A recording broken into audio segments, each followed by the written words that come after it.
Hurricane Milton was approaching. Yeah, winter guard's feeding, it's getting close. The sky got gray. They started getting tornado warnings, like one after another after another. Tornado right there. That's it right there. Huge. We got tornadoes touching down everywhere here. Look at that. Look at that. The house explodes, and the next second I'm buried. Tornado just ripped through our house. We got you, This was a monster. Get him off. Your leg is trapped. Okay.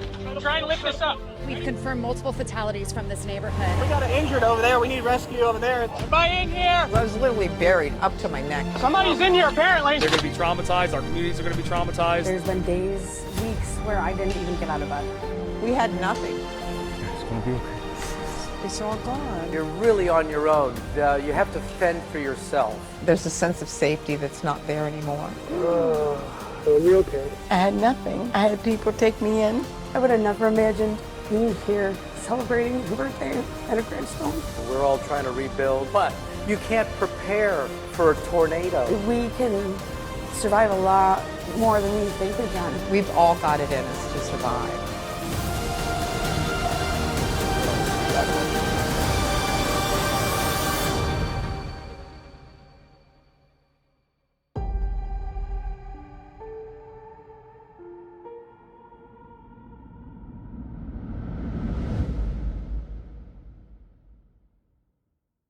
A year ago, Hurricane Milton slammed South Florida with a ferocity unlike any storm we'd seen. 126 tornado warnings, 46 touchdowns, 7 people killed. And in the aftermath, we met survivors, people who lost homes, lost loved ones, lost their peace of mind. But surviving was just the beginning. This past year has brought new struggles, new hopes, new fears. These are their stories, 1 year later.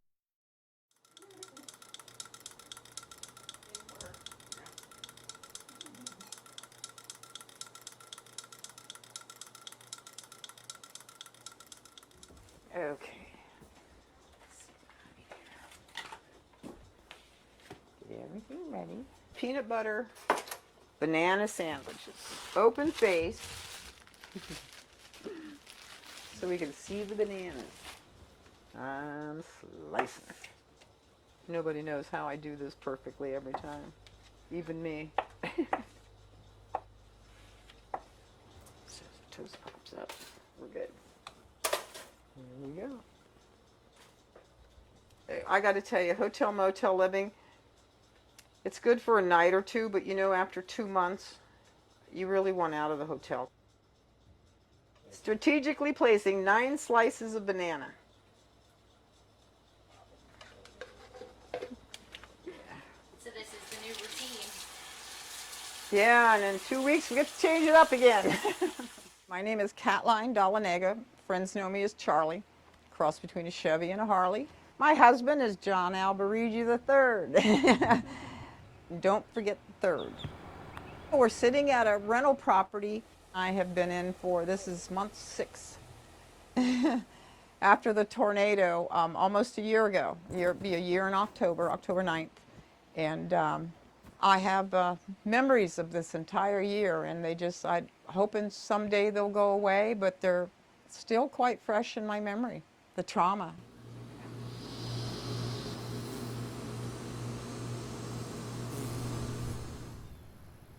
I have a beautiful lake view. God gave me these gorgeous little flowers in front of my lake, but I see pretty butterflies and the most gorgeous sunsets you want to see. Hi, I'm Rosie Quaranta, otherwise Rosie Q. And I now live in this lovely house. I got some of my own furniture because it came furnished.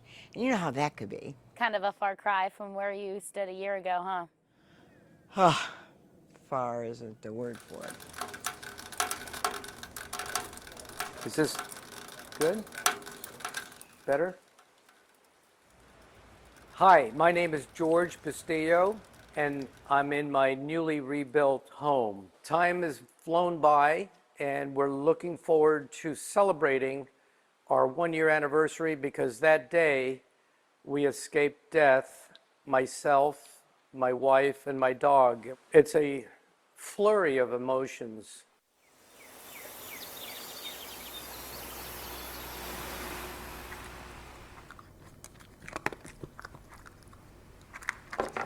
This is my mom and I at a concert, actually, a Joe Nichols concert.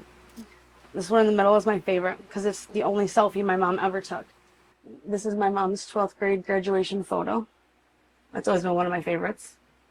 And there she's pregnant with me. These pictures actually survived the tornado. They found the box of pictures untouched. I'm so thankful that they survived because so little did. So at least I have these. I'm Brandy Smith. Debbie Kennedy was my mom, who was killed in the tornadoes on October 9th of last year. A little bit overwhelmed because it kind of brings it all back a little bit.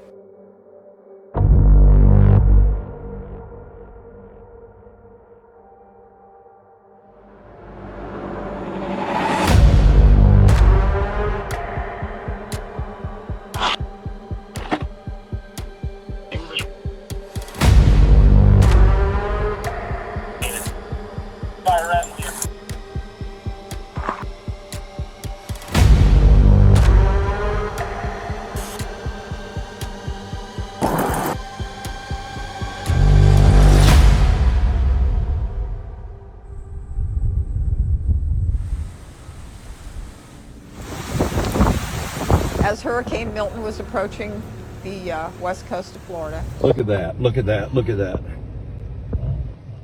an EF2 tornado just hit our trailer, just took a direct hit. Picked the trailer up several yards into the air and either imploded or exploded. The signal's working in there, headed down the street. She's right here. Right there. And I was found up near the roadside fence under a dryer. My skull was fractured from the dryer. I just want to cry again. I just remember that when I gained consciousness and was aware that people were in the area searching, and I was able to get someone's attention because I was literally buried up to my neck with one arm out and I'm trying to push the dryer off of me. And the sheriff told me not to push the dryer because I was surrounded by electrical wire and cow fence. Hey, can you shut this down? All I could think about was finding John. I mean, the last time I had seen John, the G-force of the wind coming into the trailer had him just pressed into a recliner. His head was turned and I was worried that he couldn't breathe.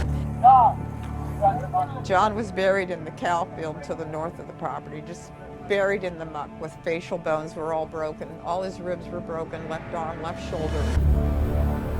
I was already prepared for the incoming hurricane. I went to check on a 99-year-old friend of mine that lives alone here. Came back, parked the vehicle, the truck, on my driveway. Checked on my wife, who was already in the laundry room on the floor with a book, water, and the dog. So I said to her, when we hear this famous sound of the train, when we hear the train, we'll take cover. I finished saying that, and the house explodes, and the next second I'm buried, and the dog's gone, and everything is chaos. Here, let me see if I can get her on the other side. I called my neighbor across the street. I said, I need help. And then my wife called 911. The house is collapsed. Okay. All right, we're going to get help on the way. Okay. Please. Is he inside? I hope so. Reference burning tree. We have 2 to 3 houses completely collapsed. People inside. And I was able to get out with everybody's help. My 2 neighbors and the sheriff. How can I get out? All right. Are you ready? Yeah, hold on. Sit down. Burning tree. I'll help you. Oh, man. Shoot. Wait. No, keep coming, keep coming. Where's your husband at? Around the side. Okay, we got him. Joe, can you move? Are you okay? Yeah. Proof of life. By which time my wife was already extracted from the house and we reunited in a squad car.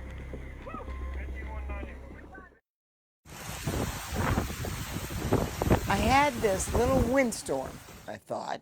It came through my house and I was standing in the kitchen and it was about 10 feet from the dining room windows and they shook. The road sounds like a freight train. I thought I better get out of here. So I left like 15 minutes before the tornado really hit. Yeah, somebody called and said, Rosie, your house is gone. And I said, yeah, right. What are you talking about? Rosie, your house is gone. My house was leveled to the floor. Wall to wall, nothing. One neighbor was coming over to see if I was okay because she apparently knew that was a tornado that had hit my patio. I was oblivious. Your leg is trapped. Okay, try and lift this up. She lost her husband and she had a broken back. He was next to her. Hold on. Her husband. And the other neighbor, he couldn't find his girlfriend. Please take some just deep breaths and slow deep breaths. All right. I started seeing things on the tornadoes actually touching down in the Spanish Lakes community. They got one. A tornado was close to my mom's house. I immediately knew something was wrong. So then I'm trying to get somebody to go over there, not realizing how bad, the weather actually is down there at the time, and how devastating it was and everything that had happened. I spent like 7 o'clock the night of the 9th until I think around 3 p.m. the next day, just on the computer trying to find anything. I had people go to the hospitals with a picture of her to try to maybe identify her as a Jane Doe that they hadn't figured out yet, and things like that.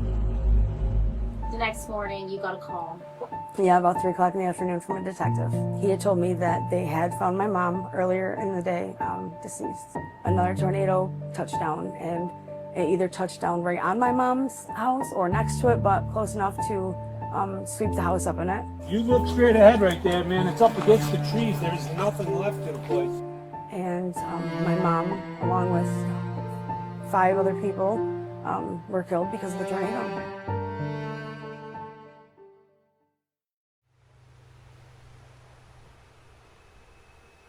It was devastating. John was in rehab for 3 months. I had the skull fracture, and the only thing I could think is I have to get up and find a place to live. I mean, if I keep looking, it's hard. John has dementia. So, I made every effort to get to him every day and promise him the next day. So his brother, when he was ready to be released, got John out of rehab, brought me to me at the hotel where we were staying. And then that was on my birthday, December the 15th. He came home. It's better. I mean, just knowing he's here it's a peace of mind. I don't worry so much. I just don't think anybody can take care of him as well as I can.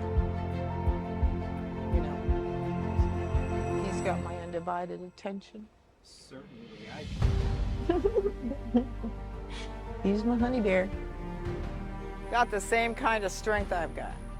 We had nothing. The home was destroyed. Everything we owned was destroyed. But we did locate property, and we are able to purchase a home or have one built. So we're hoping Lake Placid will be our new home in just a couple of weeks.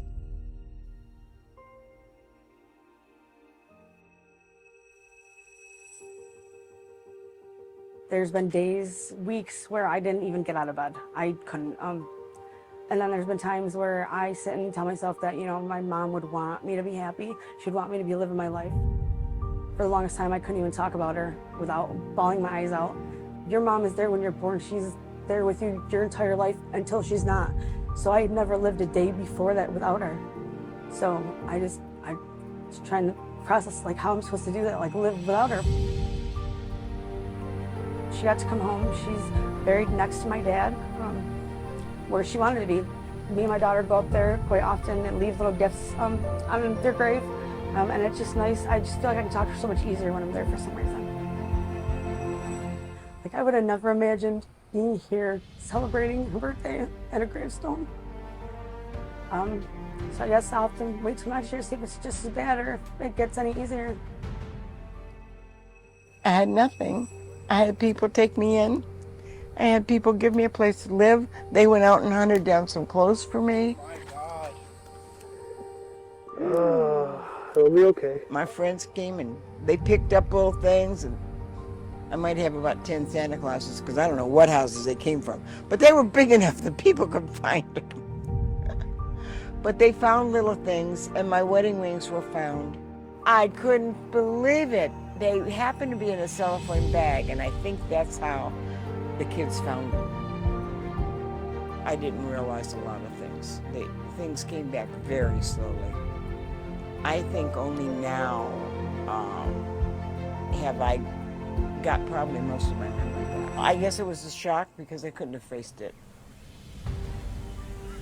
Found this house as I was thinking I wasn't going to be able to afford one because they were getting very expensive when there was one for sale. So that came with the house. And I got lucky. Found it, bought it that day. And then, isn't it? Comes into the kitchen. There was nothing left, and the house was completely bulldozed. And we even took out the foundation. Everything here is new. Foundation included, everything. It's been a long process. We had to fend for ourselves and get ourselves a business loan. I'm retired, and it's a financial hardship, but we're working hard to get back in here.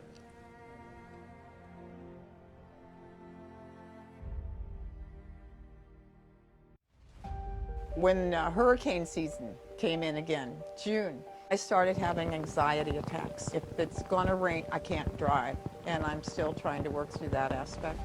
My mom was special. She was funny. She was the type of person that would always sit and listen. She would always be ready with a cup of coffee.